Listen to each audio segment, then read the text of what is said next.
Keçək Rəsul bəylə xarici siyasəti, qlobal siyasəti müzakirə etməyə. Rəsul bəy, birinci sualla bağlı tam fikirlərinizi mənə gəlib çatdıra bilmədiniz. Dünyanın birinci ordusuna malik olduğu iddia edilən ABŞ nədən İranla müharibədə sanki yetərincə güclü görünmür? Təşəkkür edirəm Fatira xanım. Bir daha mən izləyiciləri salamlayıram. Texniki nasazlıq oldu, üzrlü hesab edin. Dəyərli dostlar, izləyicilər. Fatira xanım, birinci mən istəyərdim bizim daxili məsələləri davam eləyək, sonra keçək xarici məsələlərə. Ki, belə alındı, siz başladınız bu mövzuya. Mövzu, etiraf eləyək ki, daha çox nəzəri mövzudur. Yəni, Azərbaycanda bu nəzəriyyələrə əsaslanırlarmı, söykənirlərmi? Ümumiyyətlə, onları kimsə oxuyurmu? Nasıl bu barədə məndə çoxlu belə suallar yaranır hər zaman. Azərbaycanda sosiologiya ki, vacib bir elm inkişaf etdirilmir. Fakültələr var, sosiologlar hazırlayır və onların ən yaxşı halda işlədiyi icra hakimiyyətində təlimçi olur. Yəni, Azərbaycanda sosiologiya adlı bir şey, cəmiyyət elmi adlı bir şey yoxdur. Və bunun nəticəsidir ki, Azərbaycanda bugün nə baş verir? Bu məsələlərə toxunmaq zənnimcə olduqca vacibdir. Ona görə vacibdir ki, bu günlərdə bir neçə statistik göstəriciyə rast gəldim. Onların arasında beynəlxalq qurumların da verdiyi statistik məlumatlar var və Azərbaycan Dövlət Statistika Komitəsində hərçənd mən ikinciyə çox da etibar etmirəm. Heç belə götürən birincilər də, çünki beynəlxalq qurumlar, məsələn, Dünya Bankı və ya Beynəlxalq Valyuta Fondu kimi təşkilatlar, məsələn, Azərbaycan hakimiyyətinin dövlət orqanlarının verdiyi məlumatlara istinad edilir. O cümlədən iqtisadi göstəricilərə, o cümlədən demoqrafik göstəricilərə. Amma elə şeylər var ki, orada artıq, necə deyərlər, qaçmaq mümkün oldu. Demək, bu günlərdə Dövlət Statistika Komitəsinin yaydığı məlumata görə Azərbaycanda 3 ay ərzində, birinci kvartal ərzində xərclənmiş vəsaitin, yəni istehlak bazarında xərclənmiş vəsaitin 60% qədəri ərzağa xərclənir. Bu nə deməkdir? Bu çox pis göstəricidir. Müqayisə üçün deyim. Dünyada ən az ərzağa, yəni gəlirlərin ən az hissəsinin ərzağa xərcləndiyi ölkə Amerika Birləşmiş Ştatları. ABŞ-da bu rəqəm 7% təşkil edir. Singapurda, Böyük Britaniyada 9%-ə qədər təşkil edir. Avropa Birliyi ölkələrində, aparıcı ölkələrində, məsələn, Almaniya, Fransa, Belçika, Hollandiya kimi ölkələrdə 10-15%, bəzilərində 10-18% təşkil edir. 70% ölkədə insanların gəliri ərzağa xərclənirsə, bu ölkənin ərzaq təhlükəsizliyinin təmin olunmasından xəbər verir. Yəni, ölkədə artıq ərzağın qiymətlərimi, insanların gəlirlərimi və onların uzlaşmamasını açlıq təhlükəsi yaradır. Və belə ölkələr yoxsul ölkələr sayılır. Ümumiyyətlə, 50%-dən yuxarı əgər insanlar gəlirini ərzağa xərcləyirsə, bu yoxsulluq həddi sayılır. Dediyim kimi, Azərbaycanda bu rəqəm 60% civarındadır, amma gəlin unutmayaq ki, burada söhbət ümumi rəqəmdən gedir. Biz unutmayaq ki, Azərbaycanda ailələr var ki, məsələn, bir ayda gedir 1 milyona 5 dənə villa alır, məsələn. O da düşür o statistikaya. Yəni, əslində isə əhalinin böyük bir hissəsi üçün vəziyyət daha adına uzaqdır. 60%-dən də söhbət gedir. Və Azərbaycan bu göstəricilər üzrə, bax bu göstərici üzrə MDB ölkələrində, postsovet ölkələrində ən axırıncı yerdədir. Təsəvvür edirsiniz, bu nə deməkdir? Məsələn, Qazaxstanda bu rəqəm 49%-dir. Qırğızstanda biraz çoxdur. Ən yüksək rəqəm, yəni gəlirlərin xərclənmə faizini, ərzağa xərclənmə faizini göstərisinə görə Azərbaycan postsovet məkanda ən yoxsul ölkə sayılır. Və başqa bir statistik göstəriciyə də rast gəldi. Bu, Azərbaycanda ümumi daxili məhsul həcminin azalması ilə bağlıdır. Deməli, ilk 3 aya görə Dövlət Statistika Komitəsinin verdiyi məlumata görə Azərbaycan iqtisadiyyatı 0,3% kiçilibdir. 0,3%. Belə götürəndə çox yüksək göstərici sayılmır. Amma ümumiyyətlə dünyada barmaqla sayılacaq qədər az ölkələr var ki, orada iqtisadiyyatın həcmi kiçilir. Adətən artım olur. Çünki tələbat artır, istehlak bazarı genişlənir, ehtiyaclar artır. Ölkədə başqa bir təhlükəli məqam depopulyasiyadır. Azərbaycanda əhalinin sayı sürətlə azalmaqdadır və bunun iki səbəbi var. Birinci səbəb yeni doğulan uşaqların sayının kəskin artmasıdır.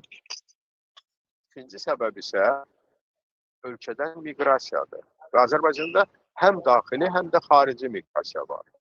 Yəni kənd, rayon əhalisi şəhərlərə üst tutur və eyni zamanda başqa ölkələrə iş dalınca üst tutur ki, bunun da səbəbi Azərbaycanda kənd təsərrüfatı rayonlarında, kənd təsərrüfatı ilə məşğul olan əhalinin yaşadığı ərazilərdə kənd təsərrüfatına heç bir şəraitin yaradılmamasıdır. Və burada görün hansı bir əlaqə meydana çıxır. Deməli, kənd təsərrüfatında inkişaf yoxdursa, əksinə regresiya gedirsə, bu ərzaq təhlükəsizliyinə ölkənin müdafiə, özünü qoruma potensialını azaldır. Çünki kənd ərzaq istehsalı əsasən kənd rayonlarında olur. Və artıq Azərbaycanda yüzlərlə məktəb bağlanıbdır. Bir şey diqqət vermişsiniz. Sən bəzən müəyyən media resursları gedir, insanlardan küçədə sorğu keçirir, rəy öyrənir. Fikir vermişsiniz, o efirdən danışan, ritorika vərdişi olan insanları qoyaq bir kənara. Küçədə insanlar, onun arasında gənci də var, yaşlısı da var, təhsilisi də var, təhsilisi də var. İnsanlar fikrini ifadə edə bilmir. İnsanlar artıq normal danışa bilmir. Xüsusən gənc nəslin nümayəndələri. Mən dünən başıma bir neçə video çıxdı, sonra özüm bir axtarış apardım və gördüm ki, gənclərə ki, yaxınlaşıb nəsə soruşdular. Bir, insanlar verilən sualın mahiyyətini anlamır.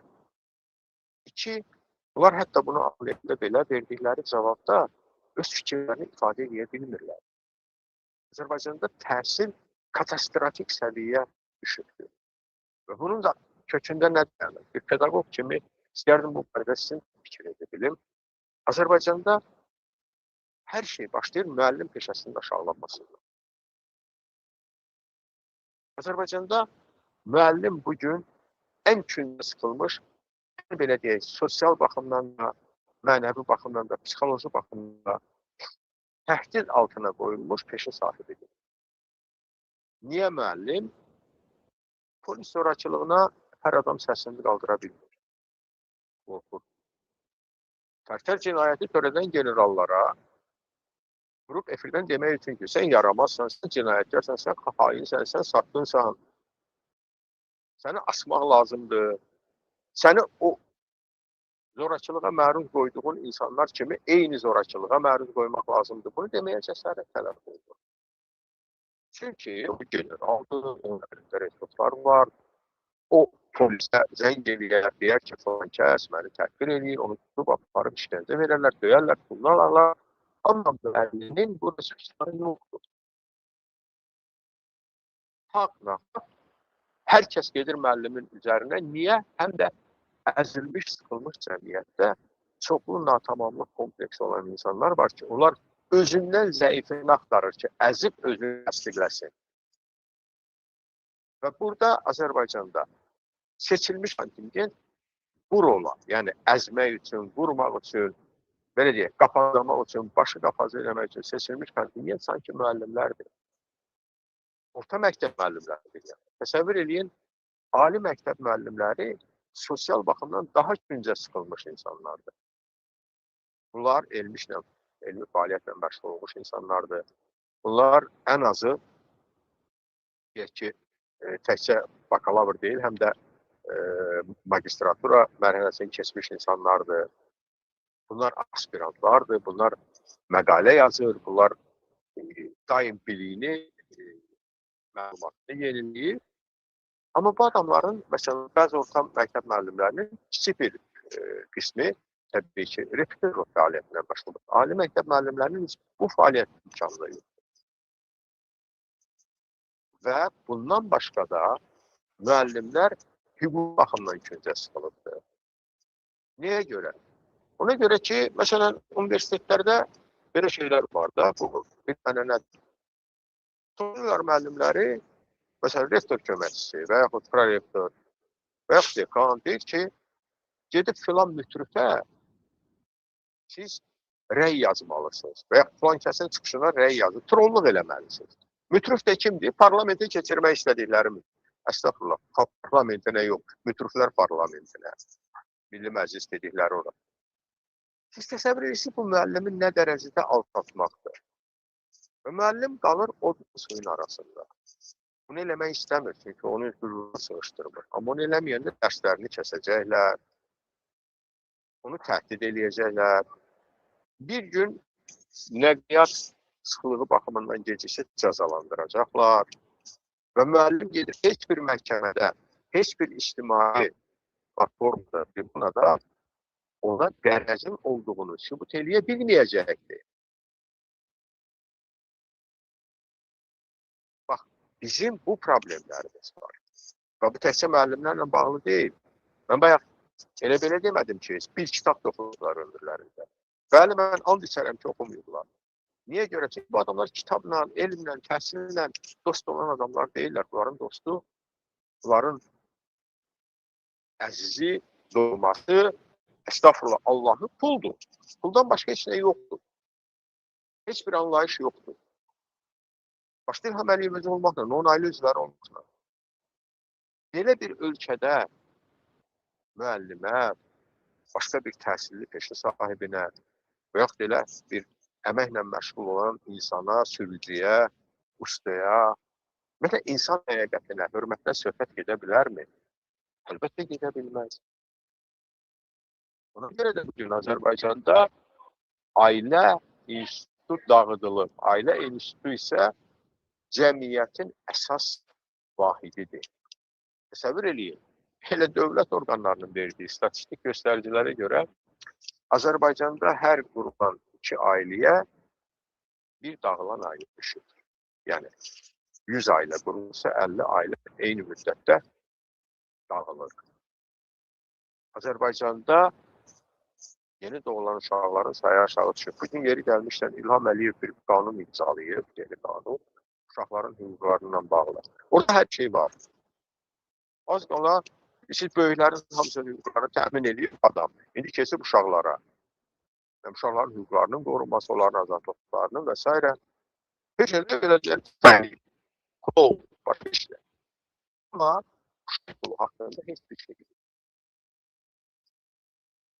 Mən istəyirəm izləyicilər bu təhdidin nə demək olduğunu qəbul etmələri üçün sadə bir misal gətirəcəm. Dəyərli izləyicilər, bizlə bərabər SSR dağılanda müstəqil olmuş Mərkəzi Asiya ölkələrdə baxır. Təsəvvür eləyin, Mərkəzi Asiya ölkələrində bəzilərində, deməli, Sovet dövrü ilə müqayisədə, məsələn, Özbəkistanda əhalinin artımı, yəni doğuş sayı, yeni doğulan uşaqların sayı 300% artımdır. Azərbaycanda 50% azaldı. Ondan yüksək göstəricilər Mərkəzi Asiyanın 2 kasıb ölkəsi olan, ən kasıb ölkəsi olan Tacikistan və Qırğızstandadır ki, ən yüksək göstəricilər oradadır. Deməli, ailələrin dağılması, uşaqların doğulması heç də sosial şəraitlə bağlı deyil. Yoxsulluqla bağlı deyil. Bu, Azərbaycanda ailə institutunun şüurlu, məqsədli şəkildə dağıdılması ilə bağlıdır. Praktika göstərir ki, yeri gəlmişlər. Yoxsulluq olan ölkələrdə əhali artımı daha sürətli olur. Və yoxsulluq olan elə cəmiyyətin kəsimlərində də. Nə baş verir Azərbaycanda? Azərbaycanda sanki bir planlı depopulyasiya ölkə əhalisinin sıxışdırılıb çıxarılması prosesi gedir. Sual olunur ki, siz bu ölkəni kimlər üçün boşaldırsınız? Nə niyyətiniz var? Nə planlarınız var? Nə etmək istəyirsiniz? Niyə bu xalqı vətənindən, torpağından didərgin salırsınız? İndi gəlin baxaq görək, daxili miqrasiya nəyə səbəb olur? Təsəvvür edin, illər boyu insanlar kəndlərdə dişinlə dırnağınla ev tikiblər və bugün o evi atıb çıxıb gedirlər. Niyə? Çünki aç susuz o evin içində yaşaya bilməz. Harp gedir. İmkanı olan Rusiya, Ukraynaya, indi Ukraynada müharibədir ya başqa bir yerə. İmkanı olmayan Bakıya, Gəncəyə, Sumqayıta və nə baş verir? Şəhərlərdə yəni süni bir urbanizasiya prosesi gedir. Şəhərlərdə əhali kütləsi artır, şəhərlər isə ona adaptasiya olmuyor, uyğunlaşmıyor bu əhali kütləsi. Bugün Azərbaycanda ən ciddi problemlərdən biri nədir? Ən ciddi problemlərdən biri insanların qeydiyyata alınmasıdır. Təsəvvür edin, Bakı şəhəri və Bakı ətrafı ərazilərdə özlərinin dedikləri rəqəmlərə görə milyon yarıma yaxın yaşayış vahidinin rəsmi dövlət qeydiyyatı yoxdur. Yəni mənzillər, binalar, həyət evləri və s. Milyon yarıma yaxın. Bu təhdid bir rəqəm. Deyim, adam heç bu rəqəmə inanmaq da istəmir. O olsun 500 min. Eybi yox. Azaldaq bunu 3 dəfə. 500 min yaşayış vahidinin qeydiyyatının olmaması bu insanların qeydiyyatda olmaması deməkdir. Yəni insanlar faktiki olaraq dezertir kimi yaşayırlar. Deməli bu insanlar vergidə ödəmirlər, bu insanlar qanuni şəkildə əmək müqaviləsində imzalamırlar, bu insanlar qanuni şəkildə fəaliyyət göstərmirlər. Yəni Azərbaycan sanki bir cəngəlliyə çevrilir. Və bunu törədən adamlar da bu hakimətin başında əyləşənlərdir. Biz hara gedirik bundan? Niyə Azərbaycanlılar ölkəsini tərk edir? İstərdim bu mövzuda biz müzakirə aparaq, sonra keçək beynəlxalq məsələlərə, icazənizlə. Təşəkkürlər Erastin bəy, maraqlı fikirlərinizə görə. Həqiqətən də Azərbaycanda bu milyon yarım sanki dediniz, onların evləri məhz qanunsuz tikili kimi hesab edilir. Belə çıxır ki, bu adamların evlərində sel-su yuyub aparanda bunlar olacaqlar əməlli başlı bomş. Yəni Azərbaycan bir növ bomşlar ölkəsinə çevrilir. 10% yaşayır, orta təbəqə deyilən bir şey yoxdur və bomşlar. Sonu heç də yaxşı görünmür və mən hətta söhbət pəncərəsində insanların mesajlarını görürəm ki, Azərbaycanda edilən bu söhbət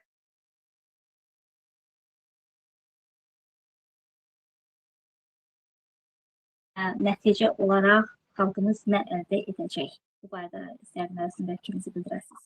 Məsələn, mən bir məsələyə toxunardım icazənizlə. Bu Azərbaycanda, yəni artıq burada mən Beynəlxalq Resurslar İnstitutunun verdiyi rəqəmə istinad edirəm, daha doğrusu məlumata. Azərbaycanda 2030-cu ilə su resurslarının kəskin azalması gözlənilir.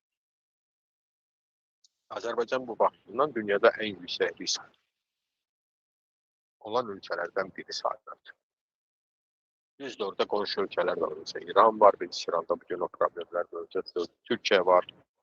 Hatta Türkiye'nin bu ehtiyatlarına baxmayaraq, Türkiye'de o riskli ölkələr içərisində var. Yaxın şərq ölkələr. Orada ümumiyyətlə su problemi var, səhralıq və s. Bax, indi təsəvvür eləyin, işçi qüvvəsi yox. Kəndlərdən əhali çıxır. Mən ərzaq və kənd təsərrüfatı məhsulları sahəsini götürürəm. Bayaq danışdıq burada, o bazı ehtiyac var. İnsan nəsə yeməlidir, yaşamaq üçün, fəaliyyət göstərmək üçün, düşünmək üçün. Artıq iqtisadiyyat kənd təsərrüfatı istehsalı yoxdur. Birazdan sonra su olmayacaqdır, əhali artımı da yoxdur. Biz hara gedirik? Mən istəyirəm, bizim izləyicilər, bizim keçicilər, bizim parlamentə qoşulmaq istəyənlər bu sualları özünə versin və fürsətdən istifadə edib bir daha deyirəm, gəlin xalq parlamentinə qoşulun, seçilin, nazirliyici irəli sürün. Mən həm təhsilli, həm təhsilsiz, istənilən həmvətənlərimizə müraciət edirəm. Parlamentin rəhbərlərinin biri kimi. Gəlin, qoşulun, əl-ələ verək ölkəmizi, dəyişək. Bugün bizim gözümüzün önündə Macaristan dəyişdi. Hansı ki, onların Azərbaycan qədər yox, Azərbaycanın problemlərinin bəlkə 20% qədər problemi yoxdur. Dəyişdi. Nə Putinə, nə Trumpa, nə o birisinə, nə bu birisinə əhəmiyyət vermədi. Xalq ölkəsini dəyişdi, seçki yolu ilə. Deyirsiniz ki, bu nə danışır, nə seçki? Siz göstərin ki, siz varsınız. Biz göstərməliyik ki, biz varıq, bizlə hesablaşsınlar. Biz özümüzü göstərmiriksə, biz varlığımızı təsbit eləmiriksə, niyə bizdən hesablaşmalıdır? Nədən hesablaşmalıdır? Bundan gedir iş növbədə söhbət. Bayaq çox təəssüf ki, alınmadı verilişin əvvəlində kommunikasiya. Demək, mən istəyirdim Azərbaycan üçün risklər yaradan xarici amillərdən danışaq. Ona görə ki, bugün bilirsiniz,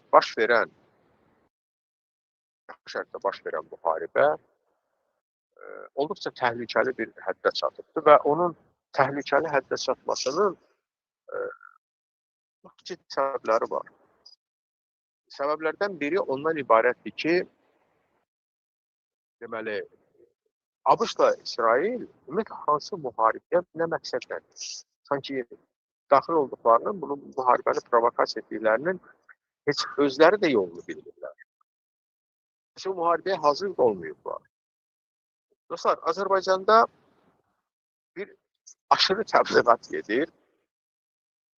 Baxıram, sözün günbəli gəlir. Yəqin eşitdiniz ki, bugün artıq İsrail Hezbollahla anlaşmaya getdi və atəşkəs elan elədi. Niyə? Hezbollahı əzirdi, bəs vurub çıxarmışdı, nə bilim, az qala Litani çayına qədər Livanın bir hissəsini işğal eləmişdi. Niyə atəşkəs elan elədi? İranla atəşkəs vardı, elə Hezbollah ora qatmamaq olardı. Məsələ burasındadır ki, Azərbaycan insanına yalan danışılır. Həmin terrorçu dedikləri əslində isə bir partiyanın hərbi qanadı olan Hezbollah döyüşçüləri İsrail ordusunu darmadağın ediblər. Təkcə bir gündə 20-dən yuxarı İsrailin Merkava tankını vurublar.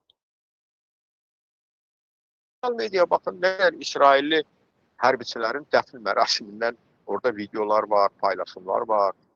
Və çox dəhşətli, çox təhlükəli bir şeydir ki, insanlar nifrət püskürür onlara. Əskərdir. Mən əminəm ki, o əskərin çox öz könüllü gedir. Kim ölmək istəyər? Amma bu müharibənin ən böyük fəsadlarından biri dünyada nifrət yaratmaq. Və çox təəssüf ki, o nifrətin bir hissəsi də bizim cəmiyyətimizə gəlib çıxır.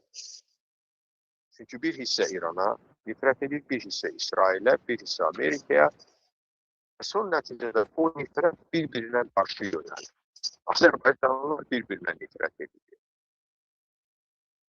Bu müharibə nəticəsində əlbəttə İran böyük dağıntılara məruz qaldı. Amma tək İran var. Hətta sual verirlər. Dostlarla müzəyyət program. Doğrudan mı Amerika bacarır? Burada nə var ki? Burada qeyri adi nə var ki? Təəccüblü olan nə var ki?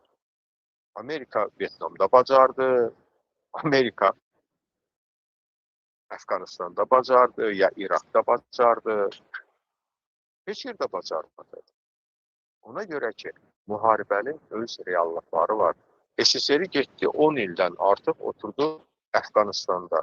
Nə əldə elədi? Heç bir şey əldə eləmədi. Onun orada yaratdığı qondarma rejimi heç Sovet tankları Əfqanistan'ı tərk eləməmiş devirdilər. Amerika Əfqanistan'ı aeroporta qaçıb hərbiçiləri tərk ediləcək Taliban gəldi, hakimiyyəti götürdü. Başqa misallar, çoxlu misallar gətirmək olar. Və bu müharibənin ən böyük avantürizmi də onun hədəfləri olmadan, məqsədləri olmadan o müharibəyə girmək idi. Əvvəl dedilər ki, İranın nüvə proqramı. Nüvə proqramını siz keçən ilin iyulunda Trump deyirdi ki, sıradan çıxarmış, dağıtmış, yoxdur. İndi hardan çıxdı bu? Deməli, yalan danışmışdı. O zaman yalan danışmışdı, indi də yalan danışmışdı. Ondan sonra dedilər ki, İran terroru dəstəkləyir. Necə Hezbollah terrorçudur ki, sən onunla danışıq aparırsan? Necə Hamas terrorçudur ki, sən onunla danışıq aparırsan? Qətərin baş naziri deyir ki, biz heç vaxt Hezbollahı dəstəkləmədik. Biz sadəcə onlara öz ölkəmizdə, onların siyasi rəhbərliyinə yer vermişik və onlara maliyyə çatdırmışıq. Bunu da ABŞ-la İsrailin xahişini eləmişik. Və o təksib edən bir adam da olmadı. Kimdir terroru dəstəkləyən? IŞİD-i İran mı yaradıbdır və yaxud Əl-Qaidəni mi İran yaradıbdır? Mən İranın üzünü yumuram. İran ideal dövlət deyil, məlum məsələdir. Söhbət müharibənin motivlərindən. Ondan sonra dedilər ki, yox, bəs deməzsənmi, İran öz xalqını qırır. Buna görə gedir. Siz güya nə edirsiniz ki, İranın başına bomba yağdırıb, biz öldürürük. İranını bununla xilas edirsiniz. Yəni, bu absurd iddialarla, bu absurd güya səbəblərlə müharibə başlanmasının özü həm də göstərirdi ki, bu ölkələr müharibəyə hazır deyillər. Onlar heç ümumiyyətlə İranın hərbi potensialını belə düzgün hesablaya bilmirlər. Və nəticə, bugün Amerika Birləşmiş Ştatları təkcə özünün NATO müttəfiqləri, qərb müttəfiqləri ilə deyil, yaxın şərqdəki ərəb müttəfiqləri ilə də münasibətlərini ciddi şəkildə dağıtmışdı. Niyə dağıtdı? Çünki Amerikalılar ya onları qoruya bilmədilər, ya da əsas güclərini İsraili qorumağa verib, heç onu da qoruya bilmədilər. Bu ölkələri qorumadılar. Dubayda bir cəmiyyət yaratmışdılar. Ümumiyyətlə, bu ölkələrin hamısı körfəz ölkələri. Neftdən satıb, Amerika qiymətli kağızlar bazarına tətbiq edib. Özlərində bir cənnət yaratmışdılar. Və gətirib cənnətin böyründə də xarici ölkələrin hərbi bazasını yaratmışlar. Düşünürdülər ki, oradan İrana, başqa ölkələrə vurulanda onlar qayıdıb bu ərazilərə vurmayacaqlar. Bu yaxından bir şey deyim, dostlar. Mən Amerikanın CBS kanalı, yox, estağfurullah, CBS yox, NBC kanalında çox maraqlı bir müsahibə gördüm. Təsəvvür edin, İranın Xarici İşlər Naziri Abbas Araqçı müsahibə verir. Deyir ki, İrana qarşı təcavüzdən danışır və s. Və birdən aparıcı qadın, mən deyərdim həyatımın ən tupoy sualını eşitdim. Yəni ki, bu ağla sığmaz bir sualdır. Aparıcı qadın deyir ki, sir, siz bizim hərbi bazaları niyə bombalayırsınız yaxın şərqdə? Abbas Araqçı əvvəlcə özünü itirdi, sonra güldü, dedi ki, Onlar bizi bombalayır, ona görə də biz də onları bombalayırıq. Yəni artıq media manipulyasiyaların özü də primitiv həddə çatıbdır və bunun da səbəbləri çünki insanlar alternativ mediadan alır məlumatı, sosial mediadan, sosial şəbəkələrdən, YouTube kanallardan. Orada da üstünlük kimin tərəfindədir?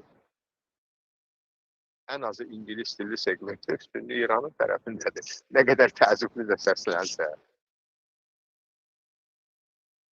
İran adi memlər düzəldib yaymaqla çox ciddi şəkildə ictimai rəyə təsir göstərir. Yadınızdadırsa, əvvəldən demişdim ki, bu müharibənin istənilən nəticəsi Azərbaycan üçün ciddi fəsadlar törədəcək. Çox ciddi fəsadlar. Əgər İran məğlub olursa, hələ müharibə dayanmır. Bunu da Ateşkəslidə. Müharibə dayanmayıbdır. Müharibə deyək ki, İranın məğlubiyyəti ilə bitərsə, mən düşünmürəm ki, İranda demokratik dövlət qurulacaq və müharibə başlayanların da niyyəti budur. Xeyr, İran ərazisində müxtəlif terrorçuların yeridəcəklər və aləm qarışacaq bir-birinə Azərbaycanın sərhədləri yanında və Cənubi Azərbaycanda bizim soydaşlarımızın başı üzərində terrorçuların təhlükəsi. Terror təhlükəsi, kütləvi. IŞİD kimi, Əl-Qayda kimi vəhşi başlayırlar. İkinci, deyək ki, İran qalib gəldi. İran qalib gəldi, Azərbaycanda yanlış siyasət yürüdülübdür. İran buna görə Azərbaycana qəzəbli olacaqdır və ümumiyyətlə İran bu müharibədə sağ salamat çıxacaqsa, o hər bir halda qalib hesab olunacaqdır. Məntiq bunu deyir. Və bu halda İranın iddiaları artacaq. Siyasi, geosiyasi, regional və s. iddiaları. Bəs Amerika Birləşmiş Ştatlarının bundan sonra regionda bu necə olacaqdır? Mən burada dedim ki, Ərəb ölkələrindən münasibətlərinə ciddi zərər toxundu, NATO ölkələrindən.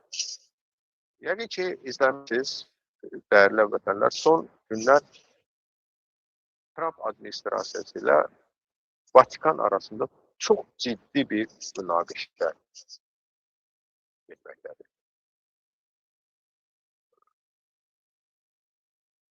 Özü də çox simvolikdir ki, tarixdə ilk dəfə Vatikanın başçısı Amerika doğumlu, Amerika vətəndaşı Papa seçilibdir. Yəni buna can Amerikalı Papa olmayıb. İndi baxın, insanlardan məntiq gözləyirik, sağlam düşüncə gözləyirik. Təsəvvürün bu münaqişənin kökündə nə dayanır? Vatikan müharibəni Papa tənqid edir. Və buna cavab olaraq Pentagonun, diqqət yetirin, xahiş edirəm buna xüsusi. Pentagon, yəni Hərbi Nazirliyin və ABŞ-da indi onun adı Müharibə Departamenti sayılır. Adı belədir əslində, Müharibə Nazirliyi.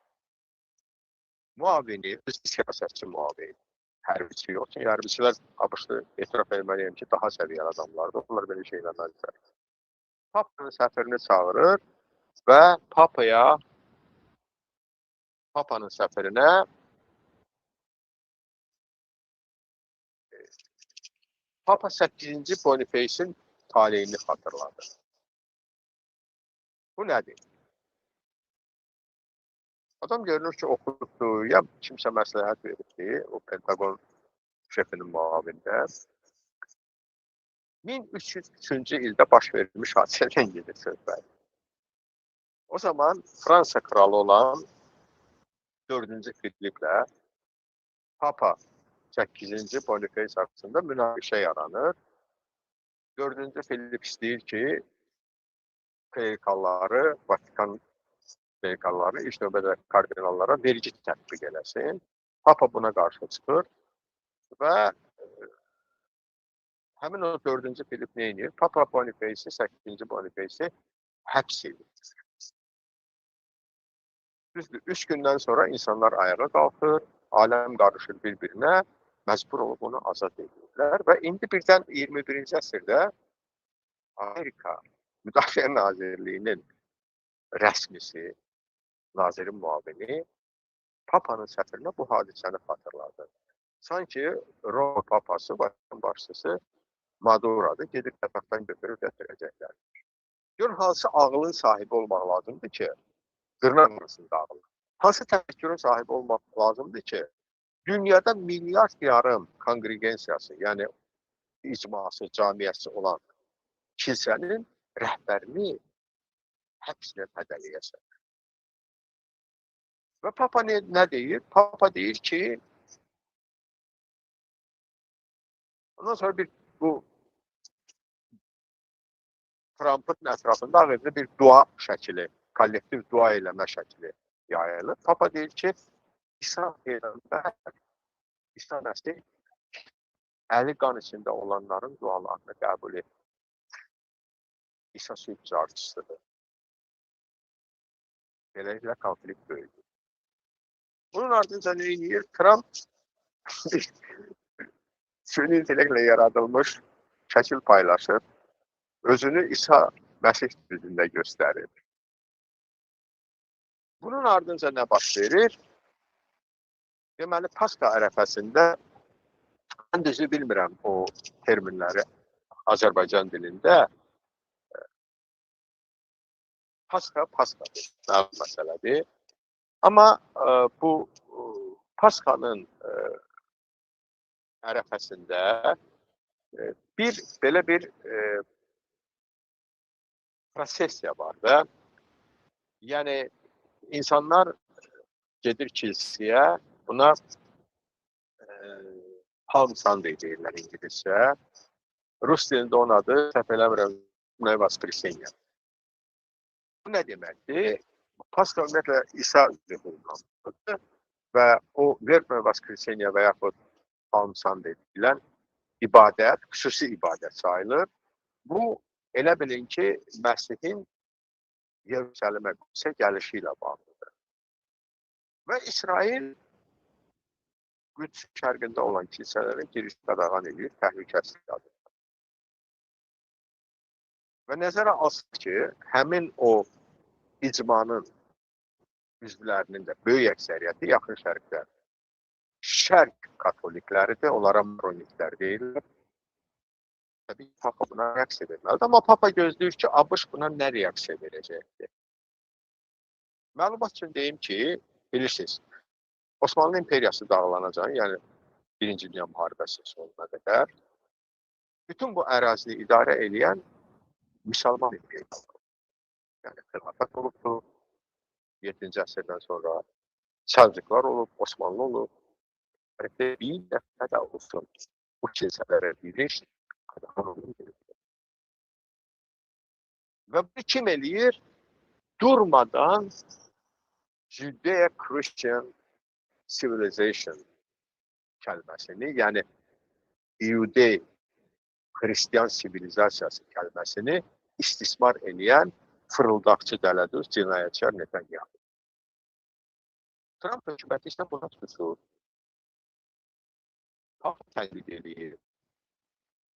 ABŞ prezidentinin muavini, yəni vitse-prezident Vance deyir ki, Papa'nın işi, Vatikanın işi mənəvi məsələlərindən, moral məsələlərindən, yəni moral işi, mənəvi məsələlərlə məşğul olmaqdır və Papa deyir ki, İrana qarşı aparılan müharibə amoral müharibədir. Mənəviyyat demişsəm, mən də mənəviyyat qiymət verim, bu mənəviyyatsız müharibədir. Və bunun ardınca iki önəmli hadisə başlayır. Bu hadisələrdən biri Papa, Amerikalı Papa, Bush'un iyulun 4-ü tarixində 250 illiyini, yəni müstəqliyin 250 qeyd olunması mərasiminə dəvətə rədd cavab verir. Və bildirir ki, o, həmin tarixdə İtaliyanın cənubunda olan Lampedusa adasına gedəcək. Çünki ora Afrikadan gələn qaçqınlar sığınıb və onları ziyarət edəcəkdir. İkinci dəhşətli hadisə bugün baş verir. Papa Afrikaya səfəri çərçivəsində Əlcəzairə gedir və Əlcəzairin 3-cü böyük məscidini ziyarət edir. Orada Xristian icmasından görüşür və sivilizasiyalar arası münasibətlərdən danışır. İlk söhbət Xristian və müsəlman sivilizasiyası gedir və bunu deməli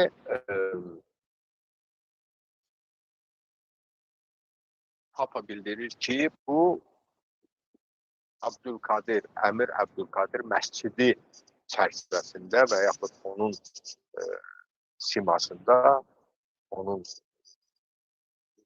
təqdimatında belə deyək, həyata keçiriləcək. Niyə Abdülkadir, Əmir Abdülkadir haqqında bunu deyim sizə, bəlkə maraqlı olar bu. İstər qərb dünyasında, istər şərq dünyasında fəlsəfə, din,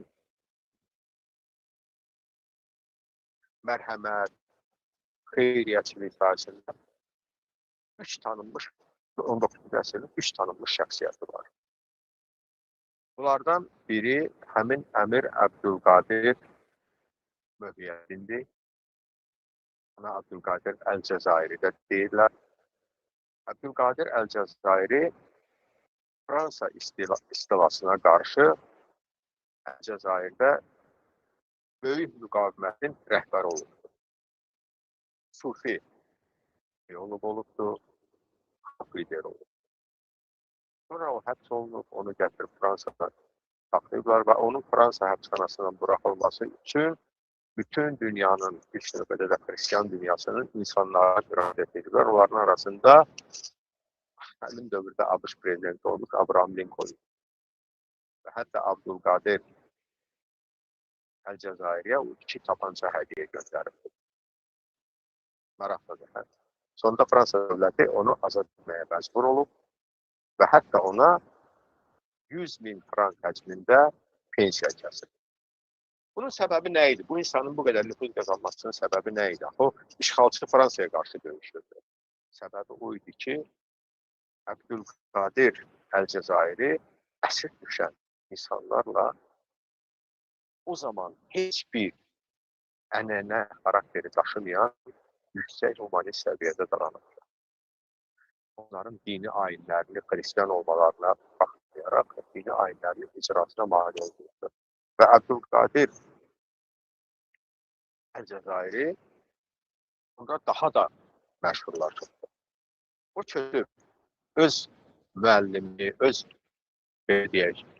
rəhbəri saydığı Əl-Ərəbinin vətəni Dəməşqə və orada deməli Duruzlar tərəfindən Xristianlar soyqırıma məruz qalanda o bütün icmasını, camiyyəsini yönəldib minlərlə Xristianı xilas edir. Və Fransaya qarşı döyüşmüş həmin Abdülkadir Əlcəzairi sonradan 3-cü Napolyon tərəfindən Fransada ən yüksək qonaq tərəfinə ayıb görülərək bu şəkildə qəbul edilir. Yəni, mən bunu niyə dedim? Bu insanın digər dinə, ona ibadət edən insanlara, inanan insanlara hörməti, onları xilas eləməsi, bu özü bir göstəricidir. O 3 məşhur şəxsiyyətdən ikisini də deyim. Onlardan biri Paşa Məhəmməd Əliovdur. Osmanlı dönəmində, elə həmin 19-cu əsrdə Misir valisi, o Misiri döyüşərək fransızlardan azad edildi. Osmanlı paşası olub. Üçüncüsü isə hamımızın yaxşı tanıdığımız İmam Şamil. Yəni, bugün Papa mesaj verirdi ki, söhbət sivilizasiyalardan gedirsə, biz xristianlar üçün bizə bərabər sivilizasiya, müsəlman sivilizasiyası. Bu, ABŞ administrasiyasına və onun xəttini dəstəkləyənlərə çox ağır bir cavabdır. Olduqca ağır bir cavabdır, ağır bir zərbədir. Özəlliklə də 70 Yəni 80 milyon katolikin yaşadığı Amerikanın özündən çıxmış papa tərəfindən verilən mesaj. Yəni biz görürük ki, bu müharibənin artıq müəyyən bir dini aspekti də var. Təbii ki, bu pisdir. Təbii ki, o pisdir ki, bugün İsrailin yürütdüyü iğrənc siyasətə görə dünyada heç bir günahı olmayan Yahudilər diskriminasiya məruz qalırlar. Onlara nifrət artır. Məsələn, mənim üçün Yahudi Einstein'dir, Epstein deyil. Mənim üçün Yahudi Amerikada fəaliyyət göstərən, elə İsrailin özündə də fəaliyyət göstərən ziyalılardır, insanlar hansı ki, ədalətin tərəfindədirlər. Mənim üçün Yahudi ziyalısı, alimi Elon Pape'dir. Elon Pape məşhur İsrailli tarixçidir. O, Fələstinlərin soyqırımı haqqında bir neçə kitab yazıbdır. Və dünyanı sanki gətirib bir apokalipsisə çıxarmaq istəyirlər. Və bu, həmin o Trump'ın da daxil olduğu evangelistlərin radikal hissəsinin düşüncəsidir ki, biz dünyanı apokalipsisə gətirib çıxarmalıyıq ki, İsa zühur eləsin. Yoxsa cəfəngiyyata ciddi şəkildə inananlar var. Bu cəfəngiyyata bir daha deyirəm, ciddi şəkildə inananlar var. Buna görə mən demək istəyirəm ki, bugünkü müharibə çox təhlükəli müharibə. Olduqca təhlükəli müharibədir və ən başdası da Trump administrasiyası nə edəcəyini bilmir. Gündə 5 dəfə qərarını verir. Gah deyir, Hörmüzü mən blokadiya alıram. İran alır da sənin ehtiyac var. İran onu çoxdan bağlayır. Şimdi deyirlər ki, biz oradan heç bir gəmi bırakmayacaq. Sonra deyirlər, yox, bizə dost dövlətlərin gəmilərini bırakacaq. Sizə də dost dövlət qalmayıb bu dünyada. Sizə dost olanların da gəmilərini sizdən əvvəl İran bırakır. Və önümüzdən keçən təkcə yanacaq deyil, neft daşıyıcıları deyil, gübrə keçir, alüminyum keçir və dizel yanacağının qiymətinin artması, bir tərəfdən də gübrə qiymətlərinin artması artıq qarşıda ciddi bir ərzaq qıtlığının olacağından xəbər verir. Bu uzun danışdım, üzr istəyirəm. Əlavə suallarınız varsa məmnuniyyətlə cavablandırardım. Teşekkür ederim. Bizim sonuna 6 dəqiqə deyəsən qalıb. Mən düşünürəm ki, Erəsin bəy, məhz dünyada baş verən hadisələrin Azərbaycana göstəriləcəyi təsirlər barədə, fəsadlar barədə daha bir efir mütləq gərək bilsinlər. Quraq, bu həftədə olmasa, gələn həftəyə çalışarıq ki, bu barədə danışmaq məhz Azərbaycana yönəlik dünyada baş verənlər. Qurban bəy, əlavəniz varsa edə bilərsiniz. Çox təşəkkürlər. Mən Rəsul müəllim bu analizə o qədər maraqlı idi ki, nəfəs almadan dinlədim. Təşəkkürlər, minnətdaram.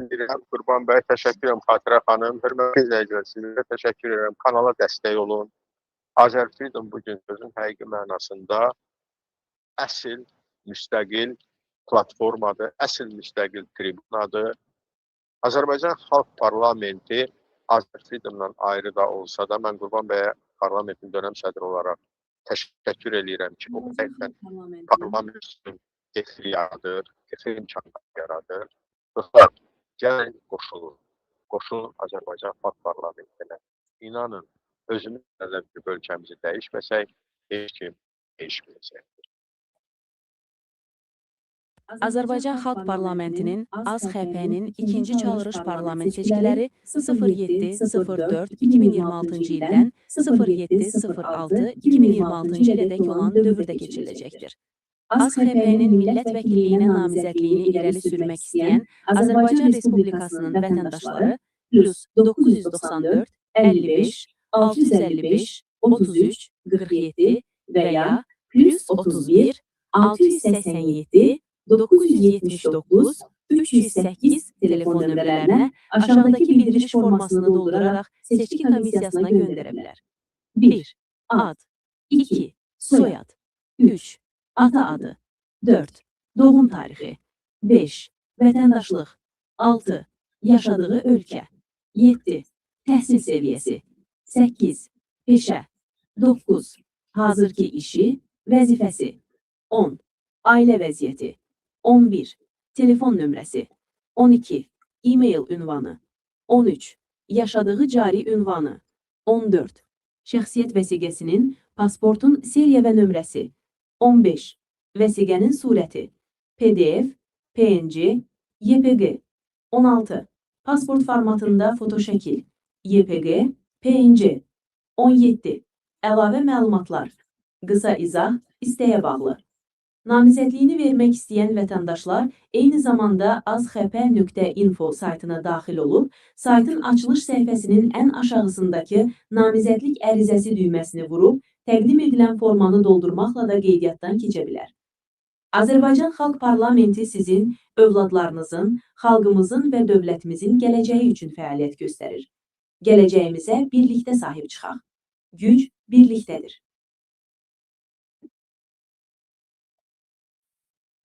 Təşəkkürlər Qurban bəy. Mən də Xalq Parlamentinin həmsədrlərindən biri kimi seçkilər barədə öz fikrimi bildirim.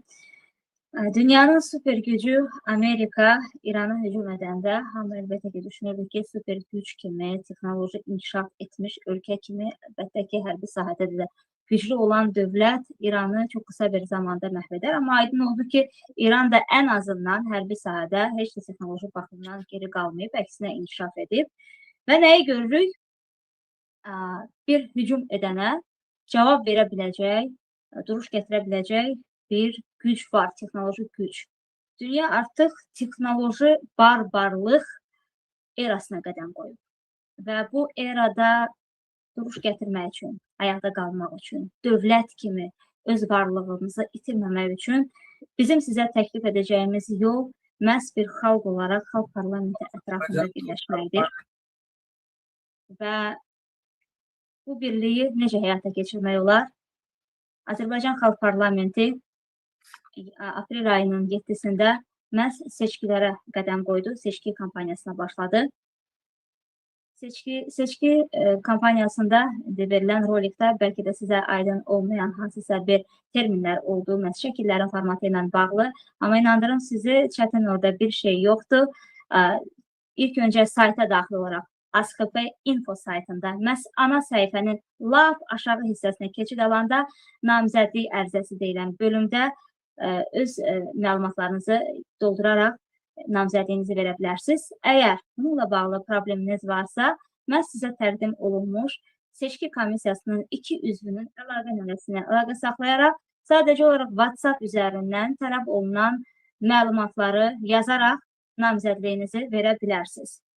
Mən hər birinizdən, bizi izləyən tamaşaçılardan, bizi sabah qarşıda gələn günlərdə izləyəcək hər bir vətəndaşımızdan dünyanın istənilən küncündə, bucağında olan Azərbaycanlılardan xahiş edirəm ki, bugün az bir sayda insanın gecəsini gündüzünə qataraq çalışdığı bir layihəyə öz töhfələrini verməyə tələssinlər.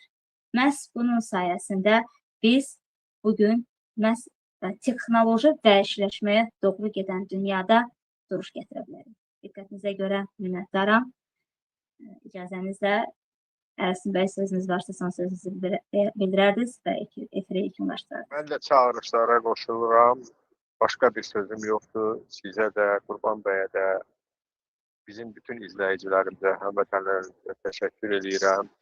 Gəlin, qoşulun, gəlin, fəaliyyət göstərin, əl-ələ verək, ölkəmizi dəyişək. Bunu bizdən başqa heç kim elə deyəcək. Sağ olun. Gecəniz xeyir olsun. Sağ olun. Sağ olun. Sağ olun.